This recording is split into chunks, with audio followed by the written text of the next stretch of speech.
Dear JCI President Ribbon Kojima, Board of Directors, National Presidents, past officers, advisors, senators, headquarters staff, leaders around the world, there is a very clear difference between living through historical events and making history.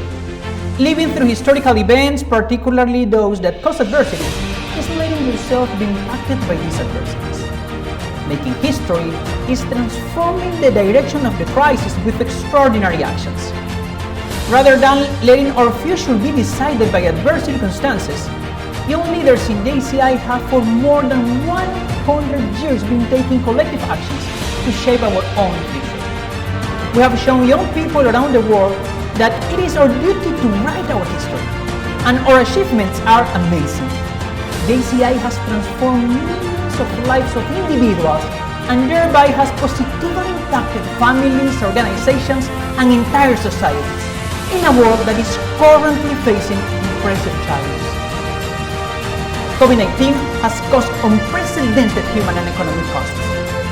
Extreme weather events caused by climate change are affecting human health and well-being. Meanwhile, rising conflicts and poverty have caused a dramatic surge in migration. Faced with this reality, we are called to tell the world that being a leader is no longer just a right or an option. This is our duty, our only option if we want to have one future for all. In my role as a journalist, on one occasion I went to the home of a great indigenous writer who wrote stories that he previously dreamed about. His story is wonderful, especially considering he lost his sight from a very young age, and despite such a challenge, he did a prolific work in Spanish and in Wayuunaki, the language of my ancestors.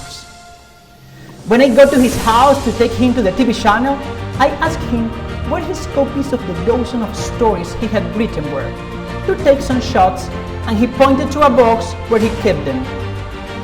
Realizing that there were many books and that the box was heavy, I asked him which were the most important stories to carry on with him, to which he replied, if any of them were not important, they would not have been good. Dear JCI leaders, we are all part of this story, and we are all important in it. Just like that author, I have a dream to write with you, a world in which we not only fight for our rights, but in which we assume our duties. One who understands what JCI members understand very well, that today, more than ever, living is our duty. I am counting on you on such a mission. Thank you very much. Merci beaucoup. Arigato gozaimasu. Muchas gracias. And allá what's ahead.